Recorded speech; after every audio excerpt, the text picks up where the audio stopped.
झारखंड में सत्तारूढ़ जेएमएम का एक फैसला जिसने सियासी गलियारे में हलचल मचा दी है। एक रणनीति जिसने सवालों का तूफान खड़ा कर दिया है। पड़ोसी राज्य बंगाल, जहां 50 लाख से ज्यादा आदिवासी, 16 आरक्षित सीटें और मजबूत सामाजिक पकड़, लेकिन वहां विधानसभा चुनाव लड़ने से अचानक पीछे हट गई है जेएमएम। और दूसरी तरफ एक राज्य असम, जहां न संगठन न मजबूत कैडर, फिर भी वही चुनाव मैदान में उतरने का फैसला। तो सवाल सीधा है, क्या ये कल्पना सोरेन का मास्टर स्ट्रोक है या फिर उनकी सबसे बड़ी सियासी चाल, या फिर उनका सबसे बड़ा सियासी रिस्क? क्या बंगाल में जेएमएम के चुनावों में नहीं उतरने के पीछे कोई बड़ी डील हुई है? क्या वृद्ध झारखंड का सपना फिलहाल दफन कर दिया गया है? और सबसे बड़ा सवाल कि क्या झारखंड मुक्ति मोर्चा अब विस्तार की राजनीति कर रही है या यह कल्पना सोरेन के नेतृत्व में एक बड़ा सूझबूझ भरा फैसला है? नमस्कार, आप देख रहे हैं वाईबीएन बिहार झारखंड और मैं हूं दीपक गौड़। आज का मुद्दा सिर्फ एक चुनावी फैसला नहीं बल्कि जेएमएम की बदलती रणनीति और नए पावर सेंटर की कहानी है।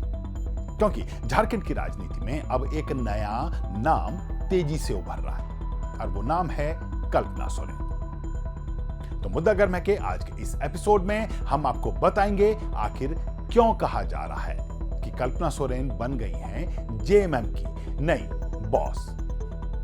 बंगाल चुनाव से अचानक बाहर होने का असली कारण क्या है? क्या ममता बनर्जी और सोरेन परिवार के बीच कोई बड़ी डील हुई है? क्यों वृद्ध झारखंड जैसे बड़े एजेंडे को फिलहाल पार्टी ने साइड कर दिया है? और सबसे बड़ा सवाल, क्यों बंगाल छोड़कर असम पर फोकस कर रही है झारखंड मुक्ति मोर्चा? तो वीडियो को अंत तक जरूर देखिए, क्योंकि जो इनसाइड स्टोरी हम बताने जा रहे हैं वो आपको कहीं और नहीं मिलेगी। साथ ही अगर आपने अभी तक हमारे चैनल को सब्सक्राइब नहीं किया है तो सब्सक्राइब कर लें और बेल आइकन का बटन दबाना ना भूलें। तो चलिए लौटते हैं अपने मुद्दे पर और आज हम सिलसिलेवार ऊपर उठ रहे सवालों की इनसाइड स्टोरी आपको बताएंगे। झारखंड की सियासत में इन दिनों एक बड़ा बदलाव साफ नजर आ रहा है। पहले जहां हर फैसला, हर रणनीति हेमंत सोरेन के इर्द गिर्द घूमती थी, अब धीरे धीरे एक नया पावर सेंटर उभरता हुआ दिख रहा है। कल्पना सोरेन जो लगातार जनसभाएं कर रही हैं, सीमावर्ती इलाके के दौरे कर रही हैं, कार्यकर्ताओं से सीधा संवाद स्थापित कर रही हैं। यानी अब सिर्फ पर्दे के पीछे नहीं बल्कि फ्रंट फुट पर नजर आ रही हैं। कल्पना सोरेन के राजनीति में सुपर एक्टिव होते ही नजर आता है एक ऐसा फैसला जिसने पूरी सियासत को हिला दिया है। तो बता दें कि झारखंड मुक्ति मोर्चा ने ऐलान कर दिया है बंगाल चुनाव में कोई उम्मीदवार नहीं उतारेगी, जबकि बंगाल में उनके पास पाने को बहुत कुछ था।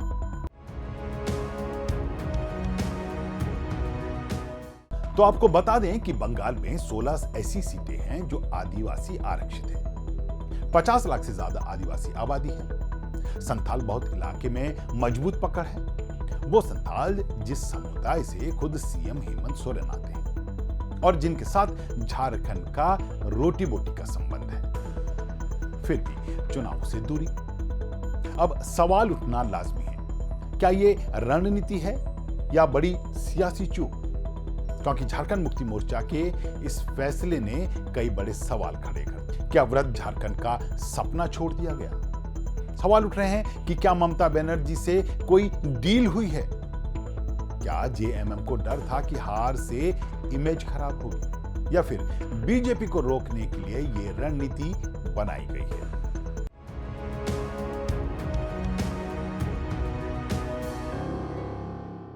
अगर आप सियासत को थोड़ा गहराई से समझते हैं तो समझ पा रहे होंगे कि यह फैसला अचानक नहीं है। बल्कि एक बहुत सोच समझकर लिया गया कदम है।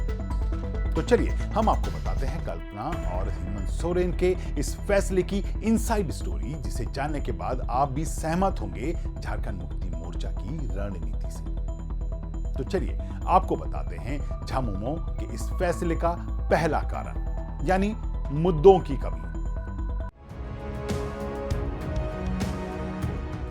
असल में बंगाल में झारखंड मुक्ति मोर्चा किन मुद्दों पर चुनाव लड़ता? सरना कोड, इस मुद्दे पर तो सोरेन और ममता एक ही नाव पर सवार हैं, दोनों ही इसे सपोर्ट करते हैं। आदिवासी अधिकार, ममता भी लगातार बंगाल में इस मुद्दे को उठा रही है। सेक्युलर राजनीति, दोनों की एक जैसी राजनीति नजर आती है, दोनों ही सेक्युलर राजनीति करते हैं। आदिवासी और मुसलमान दोनों के सॉफ्ट कॉर्नर हैं, यानी दोनों दलों के ना मुद्दे अलग ना एजेंडा अलग। तो जनता क्यों जेएमएम को चुनती, जब वही बातें टीएमसी लंबे समय से उन लोगों के लिए कहती आ रही है? अगर जेएमएम और टीएमसी अलग अलग लड़ते तो क्या होता? विपक्षी वोट बढ़ता और इसका सीधा फायदा बीजेपी को होता। इसलिए झारखंड मुक्ति मोर्चा ने ममता बनर्जी से बंगाल में टकराव नहीं बल्कि तालमेल को चुना है। सच्चाई यह भी है, बंगाल में जेएमएम का संगठन कागज पर ज्यादा, जमीन पर कम है। मजबूत लोकल कैडर की कमी है, बड़े नेताओं का अभाव है। ऐसे में सीधी लड़ाई झारखंड मुक्ति मोर्चा के लिए एक बड़ा रिस्क होता। झारखंड मुक्ति मोर्चा को कुछ मिलता या नहीं, यह तो उनके चुनावों में उतरने पर ही साफ होता। लेकिन यह बात तय थी कि अगर उनके उतरने से भाजपा को कुछ लाभ होता तो वह भाजपा की बी पार्टी या वोट कटवा पार्टी बनकर रह जाती, या ऐसा सियासी गलियारों में उन्हें कहा जाता। आम जनता कुछ ऐसा उनके लिए कहती, जो कल्पना सोरेन को बिल्कुल पसंद नहीं था। और इसी के चलते उन्होंने इस तरह का एक फैसला लिया है। लेकिन सवाल अभी खत्म नहीं हो जाते। सवाल ये उठते हैं कि वह ममता बनर्जी के साथ कुछ सीटों पर समझौता कर लेती और बाकी पर पूरा समर्थन देती। इससे एक तो उन्हें बंगाल विधानसभा में कुछ हिस्सेदारी मिल जाती, साथ ही पार्टी के विस्तार की बात भी रह जाती और ग्रेटर झारखंड का सपना भी आगे बढ़ता हुआ नजर आता। लेकिन अब सवाल, बंगाल छोड़ा तो असम क्यों? बंगाल तो फिर भी पास था, दूर असम को क्यों पकड़ा? तो उसका जवाब भी हम आपको बता देते हैं। असल में असम में भी 19 आदिवासी आरक्षित सीटें हैं। वहां भी अच्छा खासा आदिवासी वोट बैंक है। भले ही पार्टी के पास वहां कैडर ना हो, लेकिन चुनावों में उतरने के लिए मुद्दे कई हैं और बीजेपी के खिलाफ एक सीधा नैरेटिव सेट करने का भी मौका है। इसलिए असम में झारखंड मुक्ति मोर्चा के पास मुद्दा भी है और स्पेस भी।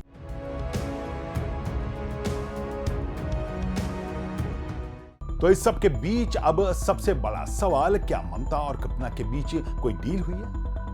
इसका एक जवाब जो हमारे पास है वो है समझौता। क्या हुआ वह तो सटीक नहीं बता सकते, लेकिन हां एक बात जरूर है कि राजनीतिक समझौता तो जरूर हुआ है, क्योंकि दोनों ही पार्टियों की विचारधारा समान है, वोट बैंक समान है, दोनों के विपक्षी दल या यूं कहें कि दुश्मन समान है, बीजेपी। तो टकराव क्यों?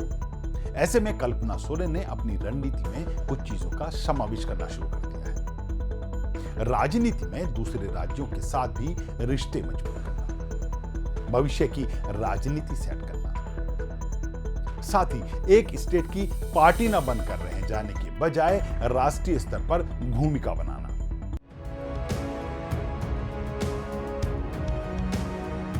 असल में यह पूरा गेम कल्पना सोरेन के लॉन्ग टर्म प्लान का हिस्सा माना जा रहा है, जिसमें अभी सीधे हार का रिस्क नहीं लेना एक बड़ा बेंचमार्क है। माना जा रहा है कि अब पार्टी कल्पना सोरेन की रणनीति के तहत पहले पार्टी के नेताओं की और पार्टी की इमेज को मजबूत करने का काम करे। इसके बाद दूसरे राज्यों के साथ रिश्ते मजबूत करने के बाद धीरे धीरे अपनी पार्टी का विस्तार करना होगा। यानी डायरेक्ट फाइट नहीं, स्मार्ट फाइट। और इसे साधते हुए ग्रेटर झारखंड के सपने की ओर आगे बढ़ना। यही है कल्पना सोरेन का एक आगे का मास्टर स्ट्रोक। तो शायद अब आपको भी झारखंड मुक्ति मोर्चा के इस फैसले के पीछे की तस्वीर साफ नजर आ रही होगी।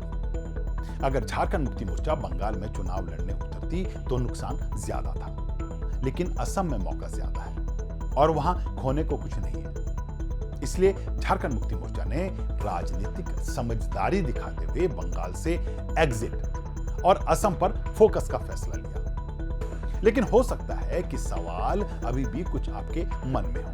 मसलन क्या यह कल्पना सोरेन का मास्टर स्ट्रोक है या फिर जेएमएम ने बड़ा मौका गवा दिया? क्या वृद्ध झारखंड का सपना कमजोर पड़ा है? और सबसे बड़ा सवाल, क्या जेएमएम अब सच में राष्ट्रीय पार्टी बनने की राह की ओर आगे बढ़ती हुई नजर आ रही है और उसी को ध्यान में रखते हुए अपनी आगे की रणनीतियां बना रही है? अपनी राय हमें कमेंट करके जरूर बताएं। वीडियो पसंद आए तो लाइक कीजिए, शेयर कीजिए और हमारे चैनल को सब्सक्राइब करना ना भूलें। मुद्दा गर्म है कि आज के एपिसोड में इतना ही। एक बार फिर ऐसे एक नए मुद्दे को लेकर आपके बीच होंगे हाजिर। तब तक के लिए दीजिए इजाजत। नमस्कार।